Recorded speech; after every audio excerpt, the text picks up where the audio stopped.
नमस्कार। इस वीडियो में हम पढ़ेंगे रेखिक अवकल समीकरण को हल करना। तो आइए देखें रेखिक अवकल समीकरण किस रूप में होती है।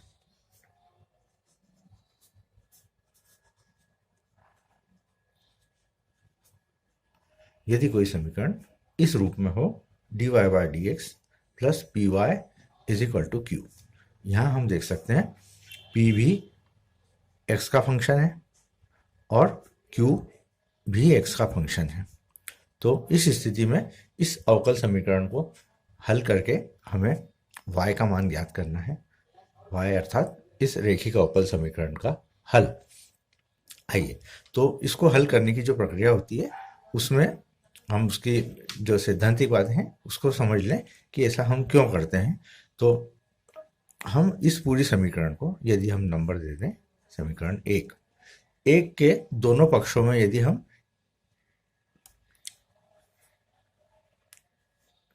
e to the power P D X से गुणा करें,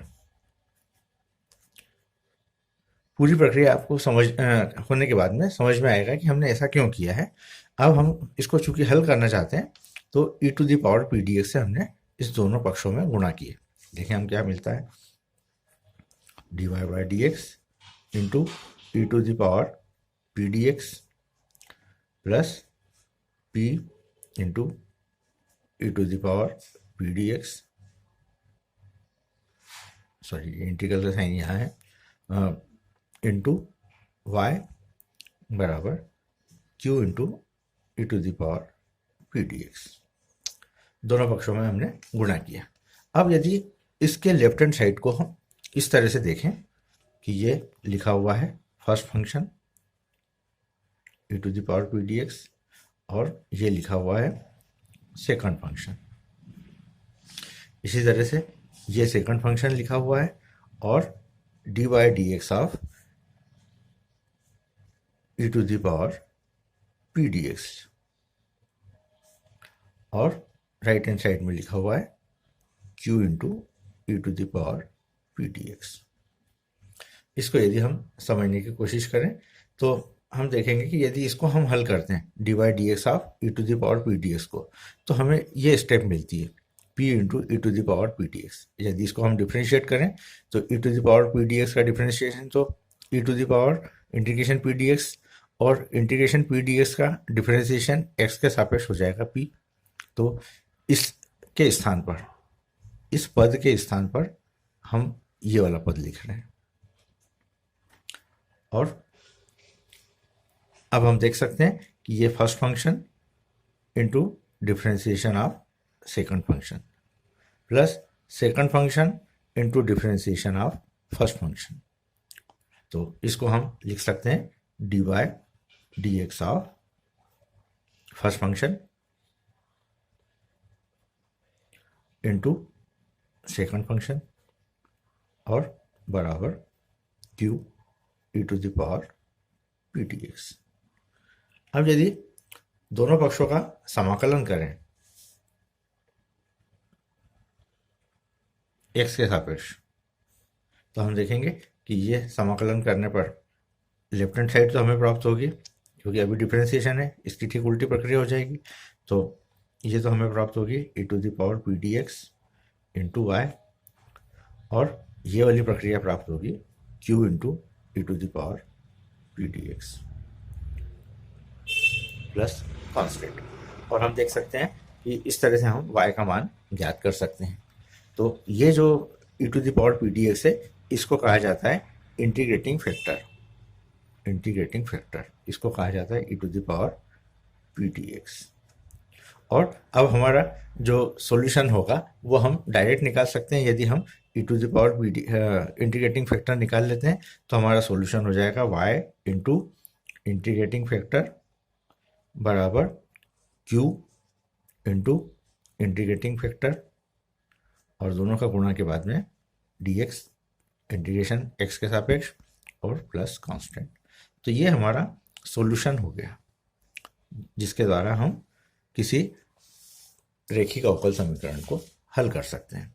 तो हमारी जो प्रक्रिया होगी, पहली स्टेप होगी वो ये होगी कि हम सबसे पहले तो ये तय करेंगे कि p क्या है और क्यू क्या है, रेखिक अवकल समीकरण y में है या x में है। ये वाली जो समीकरण है ये y में रेखिक समीकरण है। तो इस स्थिति में p यानी y का गुणांक और q यानी राइट हैंड साइड में जो पद हमें प्राप्त हो रहा है वो, और p और q तय होने के बाद में हम अगली स्टेप में इंटीग्रेटिंग फैक्टर ज्ञात करेंगे, और इंटीग्रेटिंग फैक्टर ज्ञात करने के बाद में जो हमारा सॉल्यूशन होगा वो यहाँ से प्राप्त होगा।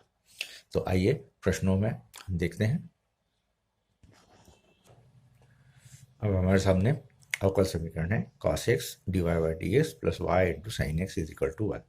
तो सबसे पहले तो हम इसको हमारे जो रेखिक अवकल समीकरण के स्टैंडर्ड फॉर्म है उसमें बदलें। तो हम cos x से दोनों पक्षों में भाग दे रहे हैं, तो भाग देने पर हमें प्राप्त होगा dy by dx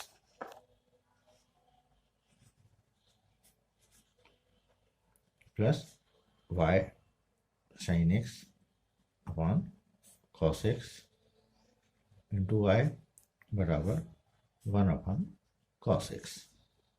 इसको यदि सरल करें हम तो हमें dy by D x plus 10x into Y बराबर sec x ये प्राप्त हो रहा है। अब हम देख सकते हैं कि यदि हम तुलना करें तो ये 10x जो है ये p के स्थान पर है और sec x q के स्थान पर है। तो आइए ये हमने तय कर लिया। इसके बाद में इंटीग्रेटिंग फैक्टर निकालते हैं। तो इंटीग्रेटिंग फैक्टर निकालने के लिए e to the power p dx, तो ये हो जाएगा e की पावर p के स्थान पर 10x dx, और 10x का इंटीग्रेशन हम लोग जानते हैं ये होता है e to the power log of sec x, और हम जानते हैं कि अगर e to the power log t हो तो उसका मान t होता है, ये हम पहले देख चुके हैं। तो हम इसका मान ज्ञात कर लेंगे sec x। तो इस तरह से हमें इंटीग्रेटिंग फैक्टर ज्ञात हो गया, इसलिए इसका हल होगा व्यापक हल y इंटू इंटीग्रेटिंग फैक्टर बराबर integration q into integrating factor dx plus c। अब मान रख देते हैं हम, इंटीग्रेटिंग फैक्टर हम निकाल चुके हैं sec x, तो y इंटू sec x बराबर इंटीग्रेशन q के स्थान पर है sec x और इंटीग्रेटिंग फैक्टर भी sec x है, तो ये sec x dx plus constant, तो ये हमें sec स्क्वायर x प्राप्त हो रहा है। तो y इंटू sec x और integration of sec square x dx plus c, और sec स्क्वायर x का इंटीग्रेशन हम जानते हैं होता है 10x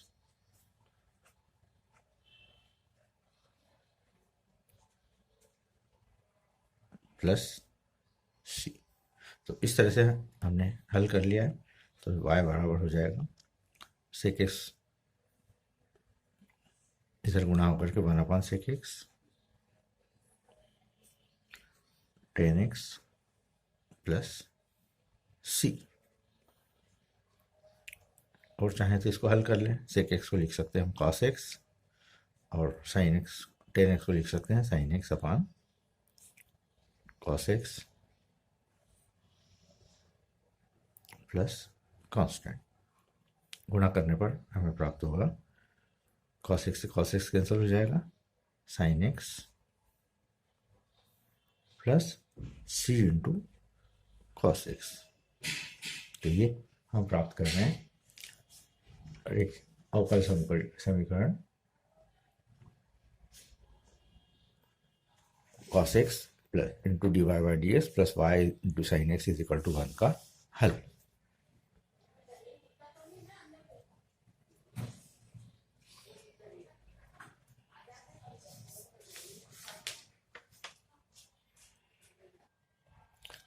अगला प्रश्न हमारे सामने है D Y by D x plus 2x upon 1 plus X square Y is equal to 4x square 1 plus X square. यहाँ हम देख सकते हैं स्पष्ट रूप से कि ये P है और ये Q है। ये हमने तय कर लिया। उसके बाद अब हम इंटीग्रेटिंग फैक्टर ज्ञात करेंगे। तो इंटीग्रेटिंग फैक्टर होगा e to the power 2x upon 1 plus X square D X. अब इस तरह के इंटीग्रेशन को हम हल करना जानते हैं। यदि हम 1 प्लस एक्स स्क्वायर को t मानते हैं तो ऊपर 2x dx बराबर dt मिल जाता है। तो इसको हम हल करेंगे e to the power 1 plus X square को t माना तो ये हो जाएगा dt अपॉन t, या e to the power log t, या e to the power log of t का मान रख दिया 1 प्लस एक्स स्क्वायर। और हम जानते हैं कि e to the power log of 1 plus X square का मान होता है 1 प्लस एक्स स्क्वायर। तो इंटीग्रेटिंग फैक्टर हमने ज्ञात कर लिया है, इसलिए इसका जो हल होगा वो इस प्रकार होगा y इंटू इंटीग्रेटिंग फैक्टर बराबर integration of q into integrating factor dx। मान रखने पर y इंटीग्रेटिंग फैक्टर का मान हमने निकाला है 1 प्लस एक्स स्क्वायर बराबर q का मान है हमारे पास में 4x square upon 1 plus X square, यहाँ देख सकते हैं हम। तो ये 4x स्क्वायर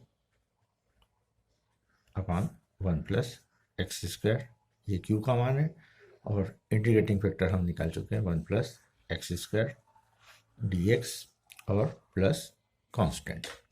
अब ये 1 प्लस एक्स स्क्वायर से ये 1 प्लस एक्स स्क्वायर कैंसिल हो जाएगा और हमें प्राप्त होगा y into 1 plus X square into is equal to 4 और integration of X square D x plus सी।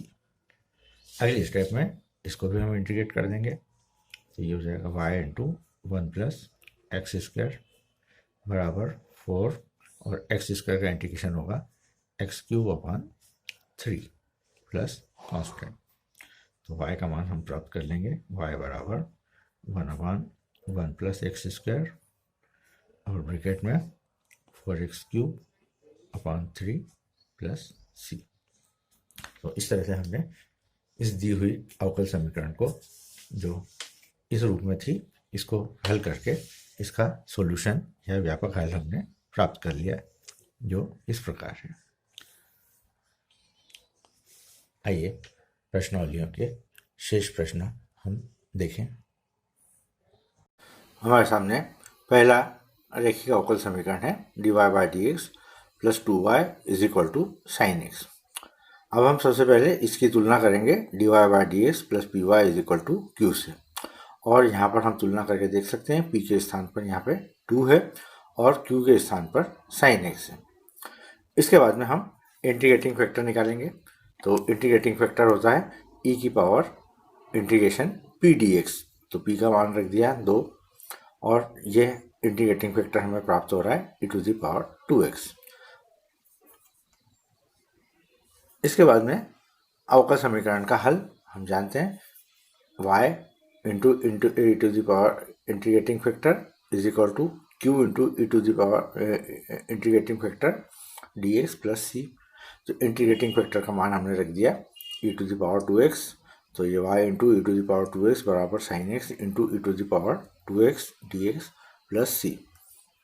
अब इस इंटीग्रल को हमें हल करना है और इसके स्थान पर इस इंटीग्रल का मान ज्ञात करना है। तो इंटीग्रल को हम हल करना जानते हैं। इसमें e to the power 2x को पहला फंक्शन और साइन x को दूसरा फंक्शन मान करके हम इसको अलग से हल कर रहे हैं। तो I is equal to first function into integration of second function minus integration और डिफरेंशिएशन ऑफ फर्स्ट फंक्शन यानी 2e to the power 2x और into integration of second function यानी साइन x का इंटीग्रेशन माइनस कॉस x dx। तो minus minus ये plus हो रहा है। अगले स्टेप में एक बार फिर से इसमें इंटीग्रेशन बाय पार्ट्स लगाएंगे, खंडशः समाकलन करेंगे। तो ये 2 इंटू 2 तो ये 4 हो जाएगा और e to the power 2x को पहला फलन मानेंगे, कॉस एक्स को दूसरा फलन मानेंगे। तो ये हमने किया, ये minus e to the power 2x और e to the power 2x first function into second function integration of cos X sine X हो गया, minus 2 e to the power 2x sine X dx। और जब हमने इसको हल किया तो हम प्राप्त कर रहे हैं e to the power 2x minus sine के साथ में e to the power 2x cos x plus 2 into e to the power 2x sine x और 2 और ये -2 में गुणा हो जाएगा तो -4, और हम देख रहे हैं कि ये वापस i बन गया है, जिसको हम लिख सकते हैं -4i। अब ये -4i इस i के साथ मिलकर के 5i हो जाएगा, और e to the power 2x को यदि हम कॉमन लें तो हमें मिलेगा 2 sin x minus cos X, या i का मान e to the power 2x upon 5 और ब्रैकेट में 2 sin x minus cos X. तो ये i का मान इस प्रश्न में हम रख देंगे। हमारा जो जनरल सॉल्यूशन हमने निकाला है, यहाँ पर हमने इस इंटीग्रल का मान रख देंगे। तो इसको समीकरण 1 हमने कहा है, तो समीकरण 1 में ये इंटीग्रल का मान रखने पर तो ये हमारा उत्तर हो जाएगा। अगला प्रश्न देखें। अगला प्रश्न है dy by D x plus 3y is equal to e to the power -2x। अब यहाँ पर भी हम तुलना करें तो हम देख रहे हैं p के स्थान पर 3 है और q के स्थान पर e to the power -2x है। ठीक इसी ढंग से इंटीग्रेटिंग फैक्टर निकाला हमने, e की पावर 3dx और इसका इंटीग्रेशन हो जाएगा e की पावर 3x। और समीकरण का हल हम जानते हैं, y into integrating factor is equal to q into integrating factor dx plus c। तो इंटीग्रेटिंग फैक्टर का मान रख दिया हमने y is equal to e to the power 3x और q का मान e to the power -2x, integrating factor का मान e to the power 3x plus dx plus constant. और इसको जब हमने हल किया तो हम प्राप्त कर रहे हैं e to the power x, और अगले स्टेप में e to the power x का integration e to the power x plus constant. तो हम देख रहे हैं y into e to the power 3x is equal to e to the power x plus c। यदि e to the power 3x से दोनों पक्षों में भाग दें तो हम प्राप्त करेंगे y is equal to e to the power -2x plus c into e to the power -3x। अगला प्रश्न है dy by D x is equal to y upon x is equal to x square. इस प्रश्न को हम इस ढंग से लिख सकते हैं। तो अगर हम तुलना करें तो p बराबर हो जाएगा 1/x और q का मान हो जाएगा एक्स स्क्वायर, ये हमने लिख लिया। और इसके बाद में हम इंटीग्रेटिंग फैक्टर ज्ञात कर सकते हैं। ये इंटीग्रेटिंग फैक्टर हो जाएगा e to the power 1/x dx, integration of 1/x e to the power log x होता है और e to the power log x का मान x होता है। तो इस मान को रखने पर अवकल समीकरण का हल हो जाएगा y into integrating factor is equal to q into integrating factor dx plus c। मान रख दिया हमने, y into x is equal to q का मान एक्स स्क्वायर, इंटीग्रेटिंग फैक्टर का मान x dx प्लस c। इसको हल किया तो ये हमें प्राप्त हो रहा है x y is equal to x to the power 4/4 plus c। अगला प्रश्न है dy by D x plus sec x y is equal to 10x। तो p बराबर सेक एक्स हो जाएगा, q बराबर 10x हो जाएगा इस प्रश्न को। अब इंटीग्रेटिंग फैक्टर e की power integration sec X D X, और इसका मान होता है e की power log of sec x plus 10x। Sec X का integration log of sec x plus 10x।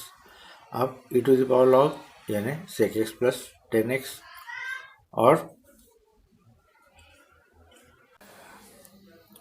यहाँ हम पा रहे हैं integrating factor sec x plus 10x। तो अवकल समीकरण का हल हो जाएगा y into integrating factor is equal to q into integrating factor dx plus c। तो यहाँ हमने इंटीग्रेटिंग फैक्टर का मान रख दिया y into sec x plus 10x, और यहाँ पर 10x into sec x plus 10x।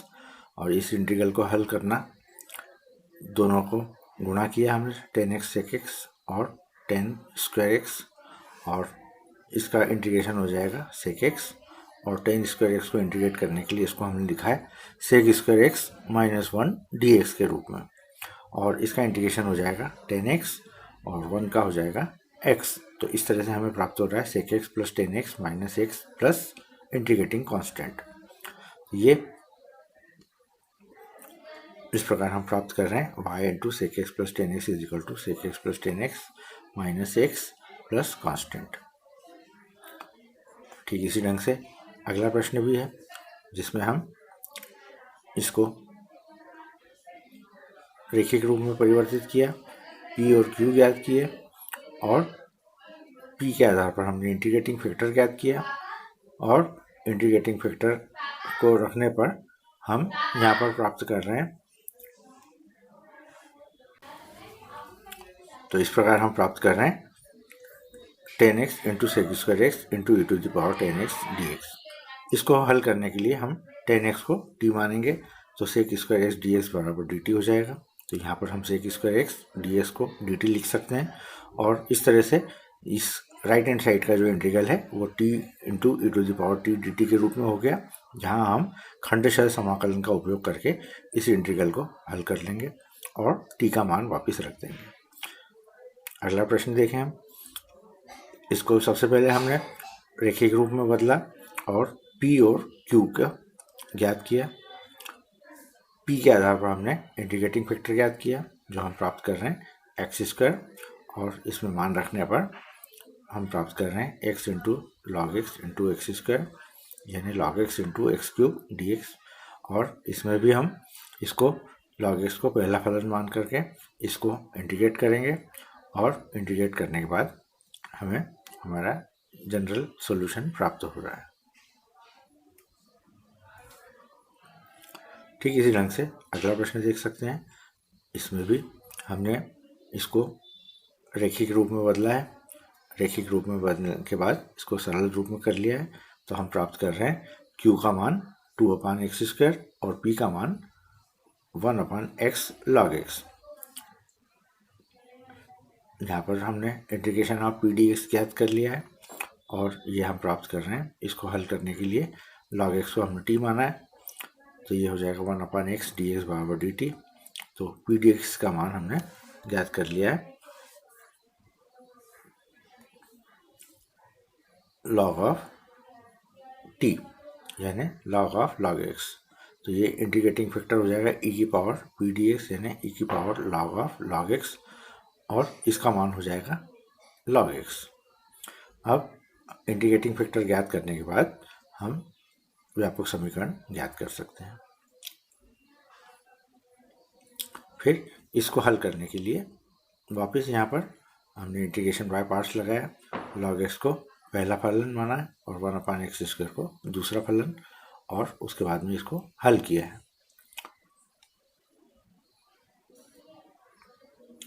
अगला प्रश्न भी इसी ढंग से है। सबसे पहले इस प्रश्न को हम रेखिक रूप में बदलेंगे, और रेखिक रूप में बदलने के बाद p और q ज्ञात करेंगे। ये p हो गया, ये q हो गया, और इंटीग्रेटिंग फैक्टर ज्ञात करने के लिए इंटीग्रेशन पी डी एक्स का मान ज्ञात किया, और हल करने के बाद हम देख रहे हैं ये हमें प्राप्त हो रहा है integrating factor e to the power P D x यानी e to the power log of 1+x square यानी 1+x स्क्वायर, और इसका व्यापक हल ज्ञात किया हमने। तो इंटीग्रेटिंग फैक्टर के स्थान पर 1+x स्क्वायर रखा है, cot x upon 1+x square into 1+x square plus constant, और integration of cot x log of sin x plus c। तो इस तरह से हमने इसका व्यापक हल ज्ञात कर लिया है। तो इसी ढंग से सारे प्रश्नों को हल किया जाना है। तो ये आप लोग चाहे तो नोट कर सकते हैं इसमें, जहां आपको परेशानी आए तो हम देख सकते हैं कि सभी प्रश्नों को हल करने का एक ही तरीका है कि हम p और q ज्ञात करें और इंटीग्रेटिंग फैक्टर ज्ञात करें, और उसके बाद में इसका व्यापक हल इस रूप में ज्ञात करें।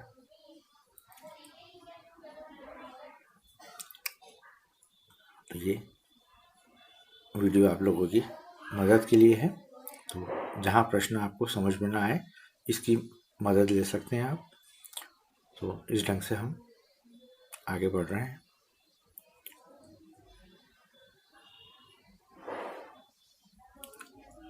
अगला प्रश्न भी ठीक इसी ढंग से है, लेकिन यहाँ ये जो प्रश्न है ये x में रेखिक है।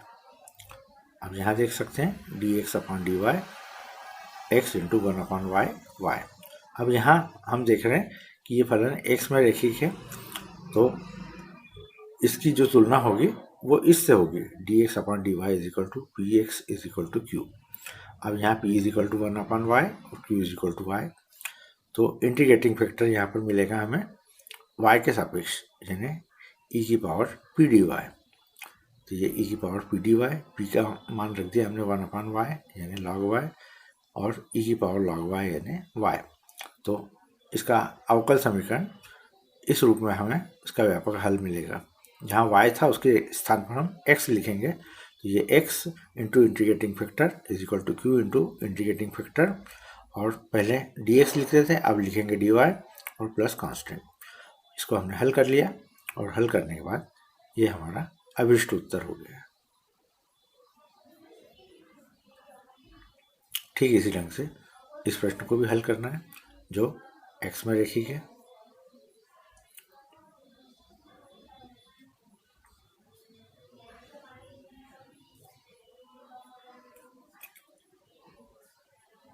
अब अगले प्रश्न में हमें प्रतिबंध दिया हुआ है, x का मान दिया हुआ है π/3। तो सबसे पहले तो हम इसको जिस ढंग से हम हल करते हैं रेखिक रूप से, उस तरह से हमने इसको हल किया, और हल करने के बाद इसका व्यापक समीकरण हमने प्राप्त कर लिया।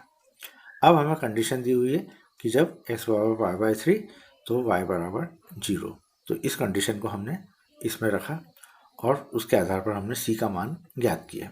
तो ये c का मान रखने पर जो हमें समीकरण प्राप्त होगा, जो हल प्राप्त होगा, वो होगा विशिष्ट हल। तो यहाँ पर हमने विशिष्ट हल ज्ञात किया है।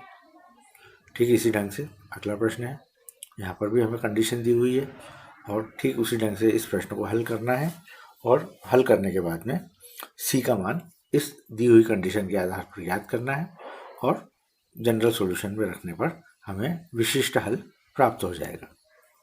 ठीक इसी ढंग से इस पूरे प्रश्न को हल किया है, और दी हुई कंडीशन के आधार पर c का मान ज्ञात किया है, और उस c के मान को दिए हुए समीकरण में रखने पर हमें विशिष्ट हल प्राप्त हो रहा है।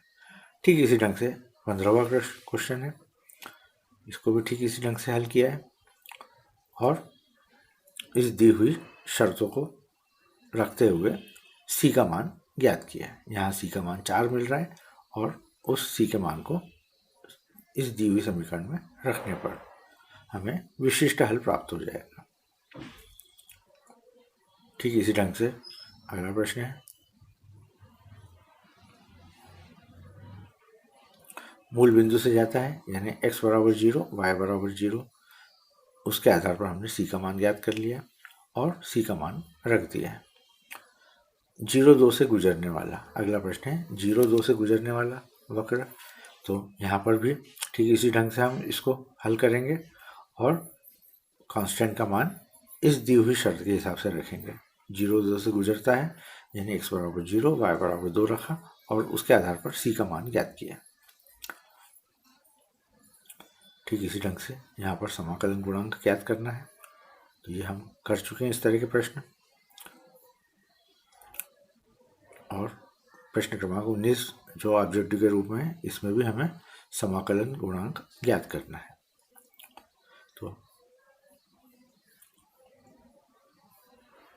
इस तरह से हमने आज के इस वीडियो में देखा कि रेखिक समीकरणों को किस प्रकार हल किया जाता है, और यदि कोई शर्तें दी हो तो उसके आधार पर हम विशिष्ट हल भी ज्ञात कर सकते हैं।